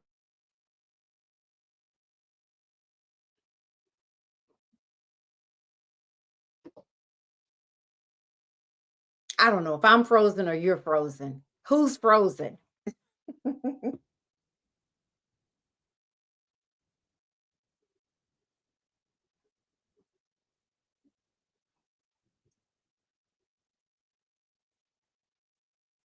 Not go to London, that he wanted to go to London, that Biggie actually wanted to leave. He didn't even want to be in LA, that it was Puffy who insisted that he stay. And then that's what led to his death. There's so much there, but you're right. There needs to be, I need a part two, by the way, sis. I need a part two. I need a part two. I feel like it was well done as documentaries go. Yes. But it was still rushed because it's a lot of speculation, a lot of hearsay, a lot of people's opinion. I need to see receipts. But I feel like there should be a part two. But you know what I would like to see also?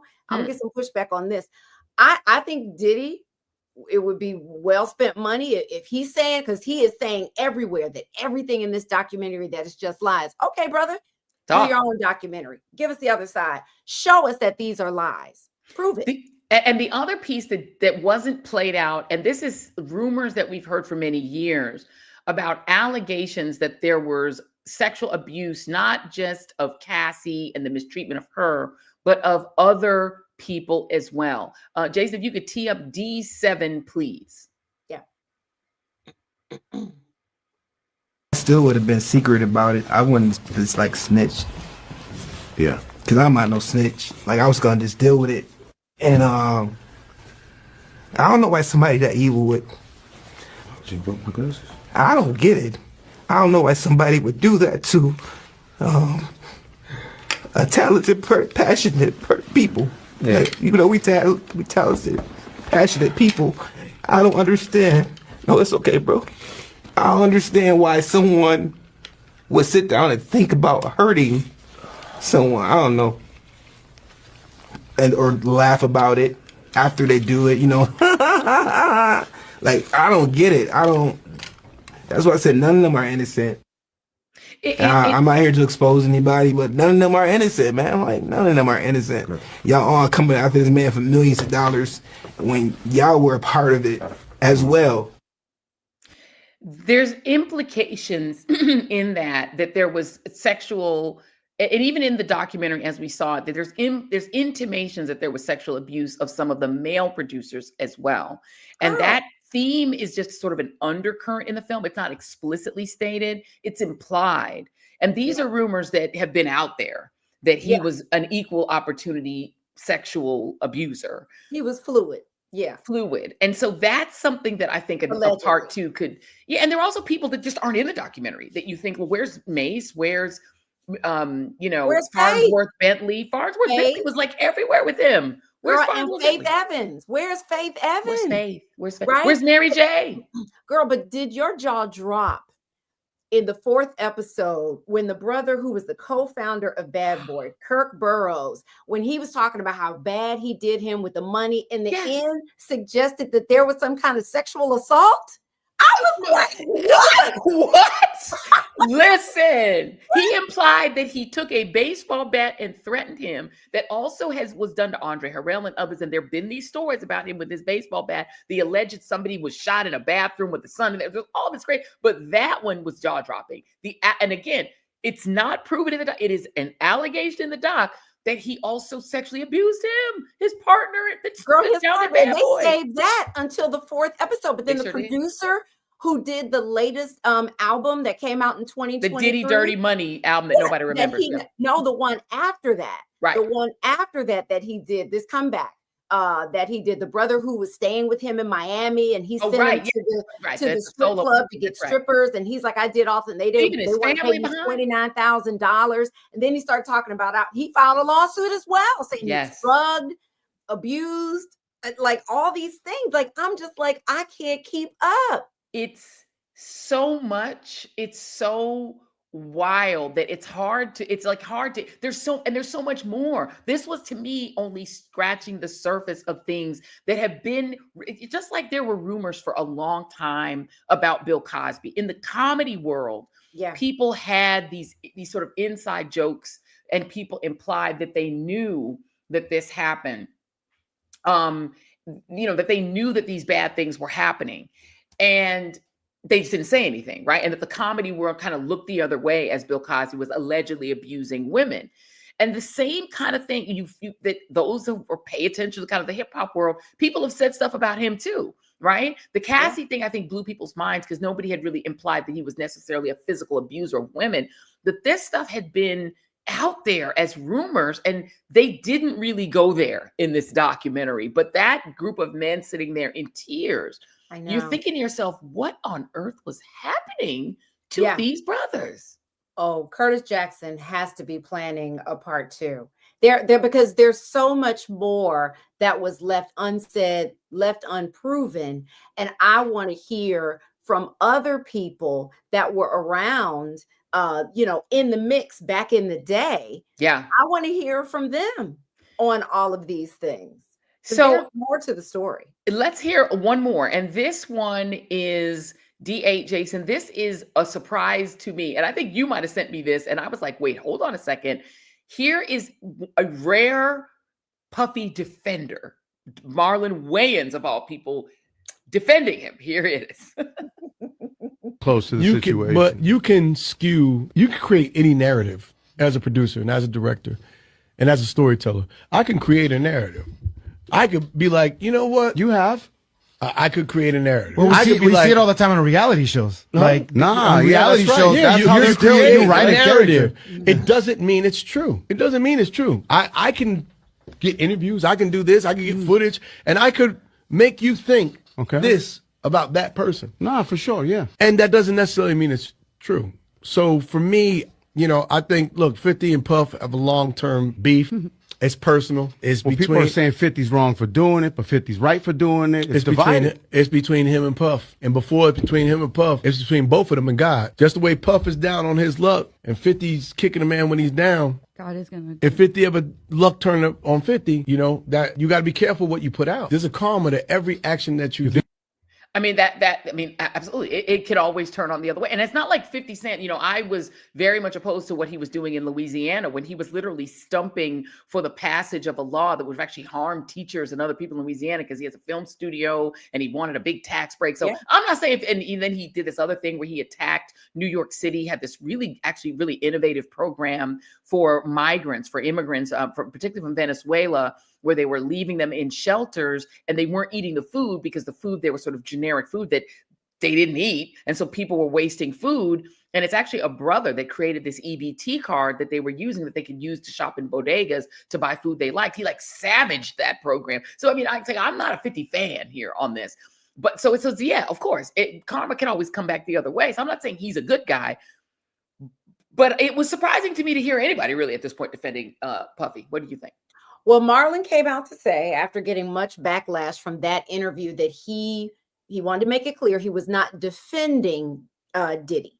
He said what he was just saying is the way that 50 Cent was going about this was wrong. To kick someone when they're down as if you've never done anything. And then what he went on beyond that was posting things, on his social media, really coming after 50 Cent. He put up a poster of the 12 Years a Slave movie and replaced, put 50's face on the actor who played the slave.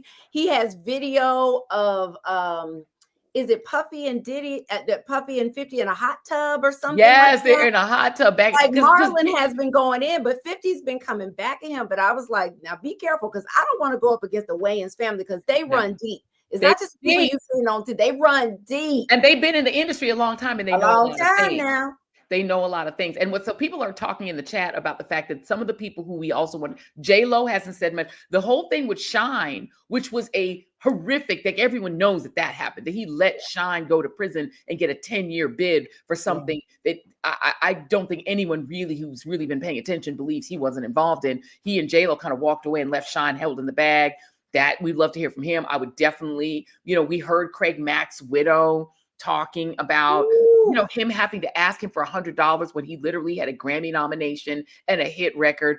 Like the fact that he was just stiffing people financially. There's so many people. I definitely want to hear from Farnsworth Bentley. I'm sorry, I want to hear from Mace. No. So many people, Little Kim, there's so many people you could hear from in a part two. And then the other piece, Jackie, that they did not go into that I really thought they were was Kim Porter and her death. And all of the questions surrounding that. So that would be, to me, that and more on the Al B. Sure of it, because there's apparently a lot more to the Al B. Sure of it. Yeah. I need to hear that in a part two. Yeah, I definitely do. And what I think 50 is also trying to set up, and I don't know, this is my opinion, I don't know this for a fact, but Justin Combs, Diddy's son, is all up in this documentary. Like when there was that alleged shooting in the bathroom situation. What's happening? I mean, girl, 50 is like, I'm coming after everybody. I think the only people that are going to be safe are those twin girls. Because Tamora Lee Simmons said, let me take these babies. Now she's looking after them.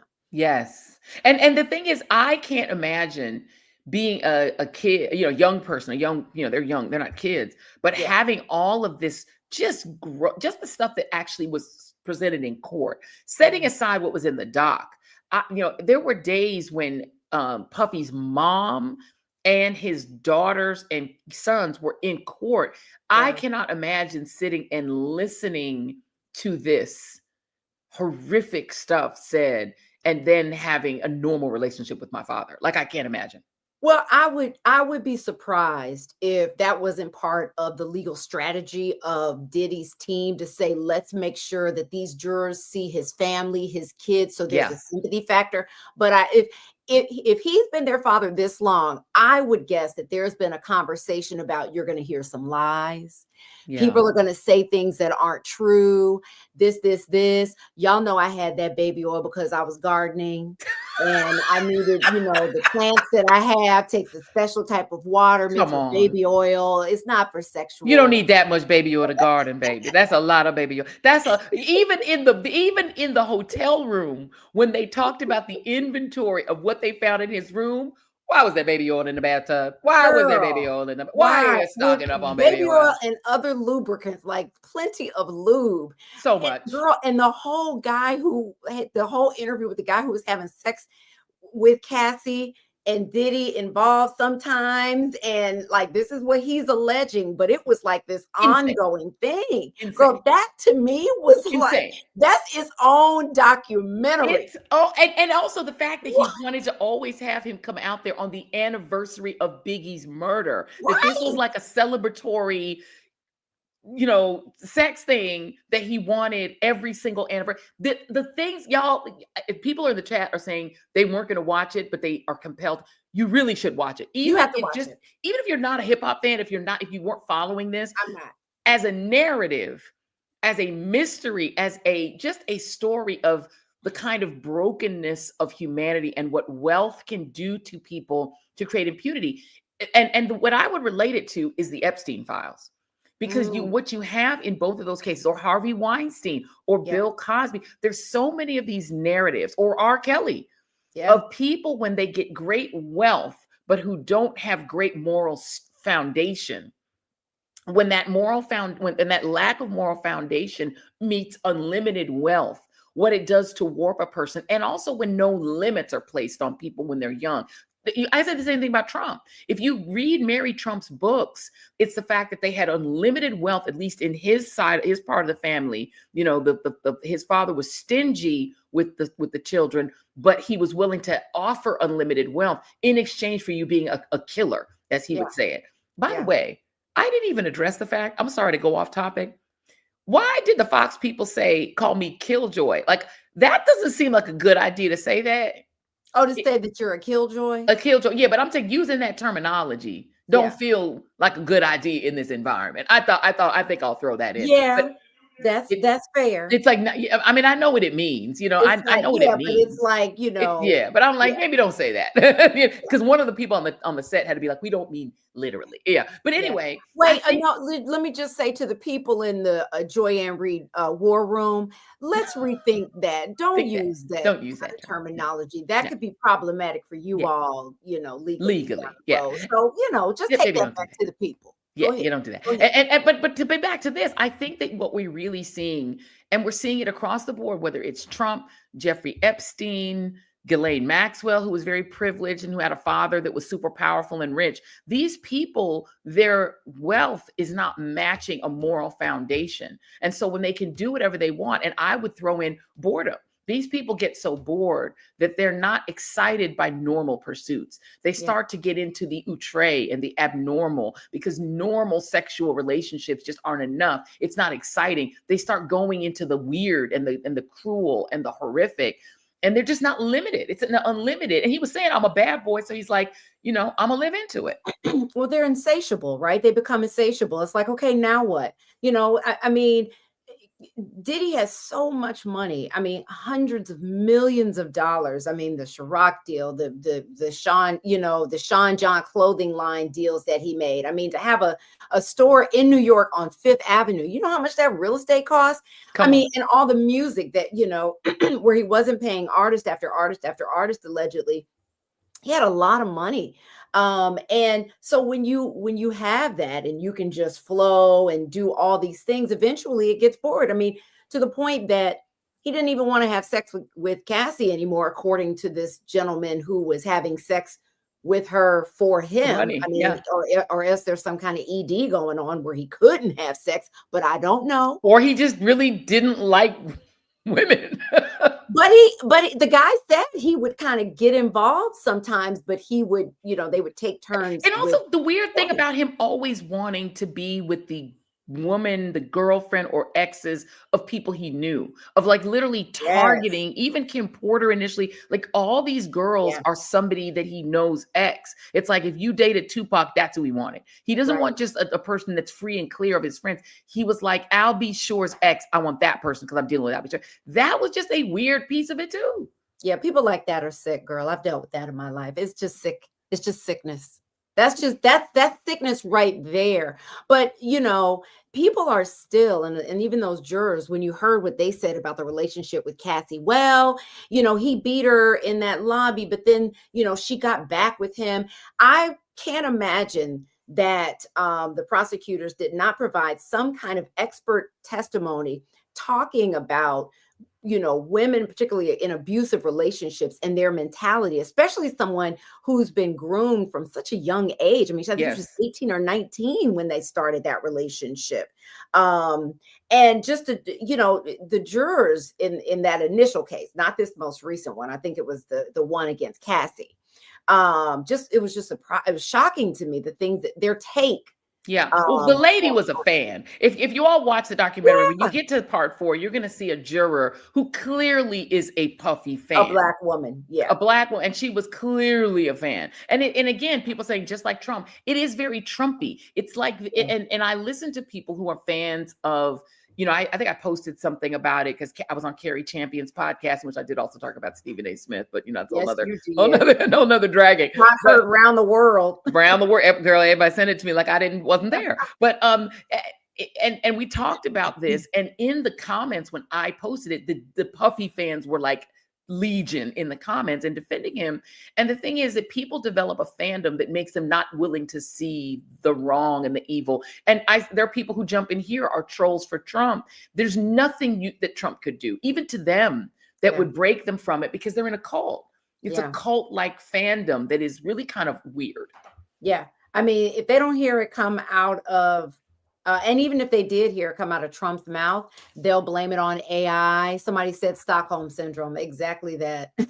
It's Stockholm syndrome. And so in this case, right, and the Stockholm syndrome would be Cassie. I can't imagine being her children and having to see her being dragged across the ground and hear people say, well, she wanted to be there. She stayed because she wanted to stay. It's like, she got vilified in such a horrific way after putting herself out there. And by the way, for everyone who's not aware, the law that Cassie used to file finally a civil lawsuit against, it's the same law E. Jean Carroll used. And so big ups to E. Jean Carroll, who was the first as a 70-some-odd-year-old woman to rush into the breach when that New York law was passed that opened up the statute of limitations and allowed people to file civil suits for cases in which they were abused in the 90s. Because, girl, the 90s, we remember it so fondly, but the 90s was kind of illmatic. Like, there was a lot of abuse and a lot of, Epstein was active in the 90s. R. Kelly was active in the 90s. Harvey Weinstein was active in the 90s. Obviously, the Diddler, Diddy was active in the 90s. We remember it as this hip hop, golden age, a Black movies golden age. But in another way, it was also because it was an era when a lot of women were trying to be models. There was sort of a modeling, a very music video forward age. There was a lot of bad shit going on back then. There definitely was. And I mean, Cassie coming forward unlocked or took away the fear or instilled a lot of bravery in people that had been had claims of being assaulted, abused in some kind of way. A lot of people came forward. Because she was brave enough to do what she did, a lot of other people after that, even the guy who was the producer of the album, remember? Yes. He was like, when I saw what was happening in Cassie, and they were, not paying me, and I had been, he alleges that he had been drugged and everything. That's when he filed his lawsuit after. Yes. So she instilled a lot of strength in people who I think the woman who was abused back in the 90s by him, he has to be in a video. I don't think she came forward until the Cassie allegations came out in the video, and Cassie actually filed a lawsuit. Somebody said in there that this whole documentary in the chat happened because of Diddy getting with 50's ex. That's another alleged, that allegation is out there too, that 50 was yet another one of the people whose exes Puffy targeted. It's like he was obsessed with being with the exes, and that is an allegation that's out there, that this is what sparked the sort of latest beef. They've had sort of a beef for a while. And, people can say look, again, 50 is like kind of rolling with Trump. So I'm not so sure that we're going to make a hero out of him. And he didn't make the documentary. He is the executive producer. It's a different filmmaker, or actually a woman filmmaker. So this is not like a pro 50 kind of argument, right? I think two people can be villains and fight each other. You know, it's Godzilla and Megalodon, you know. But did you see 50's latest response to Marlon Wayans? I want to bring that back up. He had an old video. I don't know how old it was. It might have been a few years. It wasn't like from years ago, of Marlon Wayans interviewing Omar Epps. Yes. And talking about when they were hanging out with Tupac and Omar fell asleep. And there's that Tupac took his pants down and put his penis near Omar's face. I don't know if they took a picture or something, but it was a joke. Like it was the other people in the room, and it was a joke. And Omar was like, "Why would you tell?" Like he seemed like, because even before he knew where he was going, he's like, "Oh, you don't tell that story." Please don't tell that story. Because I think they were roommates. I think story? back in the day, Marlon Wayans and Omar Epps, I believe, were roommates when people were living broke in New York City. I think, but yeah, I mean, look. There's everyone's trying to throw everyone under the bus now, y'all. Like what's happening now, this Puffy situation has like kind of exploded all these beefs, all of these stories, and it has really created a feeding frenzy of allegations and charges but one of the things that some people have talked about is that it has exposed the hypersexualized nature of the hip hop world that really wasn't talked about publicly, that really wasn't, said to be existing, but that did exist in that era. And so I think there are parts of the story, and I think there are aspects of this documentary that I think are interesting people, because it is bringing forward what a lot of people believe was a hidden, hypersexualized, predatory atmosphere inside of hip hop. By the way, at the time when Wendy Williams was getting beaten up for literally kind of calling that out on the radio, and people were saying she was being a mean girl, but she was talking about a lot of this stuff on Hot 97 back in the day, and people thought she was making it up. But so just saying. And I don't think it's just hip hop though, although it was prevalent there. Just the entertainment industry, the whole entertainment industry, absolutely. Because the whole Harvey Weinstein thing. I mean, this kind of stuff Hollywood, everything was happening everywhere, and it really wasn't until the whole Me Too movement where a lot of women got the courage to come forward in a big way, because they just felt like, well, if this happened to me, if I say something, it's going up against, someone, as big as Harvey Weinstein, who's going to believe me when I went up to the room because he was like, come up here and read this script or something. A lot of women will do things like that and feel like they're at fault because they feel like they weren't smart enough to see that they were dealing with a predator. Well, it's so interesting because we talk about the Epstein files a lot on this show. And the thing that brings it all together is that there was a world that a lot of Democrats were playing in as well, that was in these so-called liberal worlds of music, entertainment, Hollywood, where the Jeffrey Epsteins were playing. Remember, Donald Trump was a Democrat back then too, which is why I think, this is my theory, is that the QAnon people who believed that there were all these pedophile rings that were happening, there was this global pedophile ring, they thought that it would only nab the Democrats. Because they had this sense that there was a lot of it that was happening in Hollywood, et cetera. And remember, Trump was playing in Hollywood at that time. He was a Hollywood staple. At that time, he was popular. They discounted the racism that had literally been proven by the Nixon administration when they sued him and his father for racial discrimination in their housing, the housing that they ran in New York. They dismissed the Central Park Five, and he was all up in the middle of Hollywood. So this was a bipartisan thing. These were just powerful, rich men.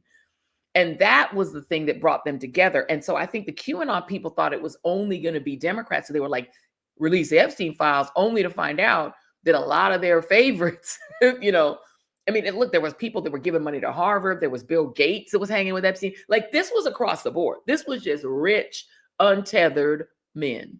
Yeah. And I just wanted to throw in there because you brought up Wendy Williams. You remember when Wendy Williams left New York radio and went to work in Philly for a while, and people said that it was because allegedly she said something about Diddy being gay. And that because of the connections he had, he was able to get her fired and pushed out of New York City. And she was in Philly for a while and then came back. Now, I don't know all those details, but I'm just saying that those are the allegations that are out there, that's what happened. I mean, y'all can drop it in the chat if y'all know for a fact. If y'all know some things. Yeah. I love this comment in the chat. They said, can you imagine Wendy Williams right now in the purple chair? Oh my God. She would have to do a special show every day, or just do shows dedicated to what's going on, because every day it's something about Diddy in the news. Every day.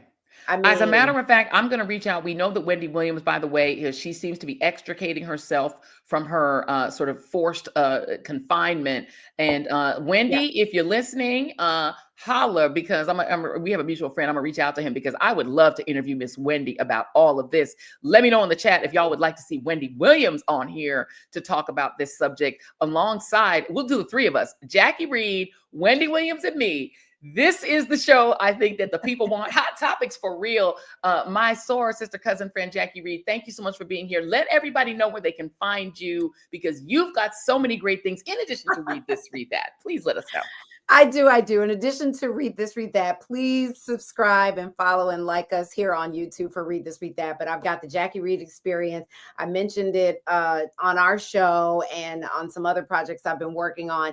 In January, I'm starting a wellness show. It'll be 3 times a week, the same days as Joyanne, but just at noon. Yes. So you have a noon and a 6 p.m. A noon and a 6. I was like, where go. am I going to put myself? Everybody's all over. I said, okay, let me do noon. That's a good time on Monday, Wednesday, and Friday, just like you.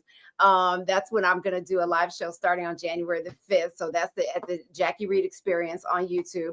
And then at Vegan Sexy Cool, that's going to all be about living a soft life while leaving an even softer carbon footprint. So it's really about how to be sexy and cool, but also be kind, to the planet and to the animals and all those things. So you can still be fabulous and have great makeup and drive nice cars and wear fabulous clothes, and also just find little ways to be kind, to the planet and to the animals. So that's what I have going on. So follow me at Vegan Sexy Cool and follow me at the Jackie Reid Experience. People are asking for the sweatshirt. Let's see the full sweatshirt. Can you stand just a little bit so we can see? It's very cute. Vegans are sexy. Vegan sexy and cool. So you guys want to follow vegansexycool.com and also the Jackie Reid Experience. And also please like and subscribe to Read This, Read That. You can find us every Thursday right here in these YouTube streets. So make sure that you're liking and subscribing all of our things, because listen,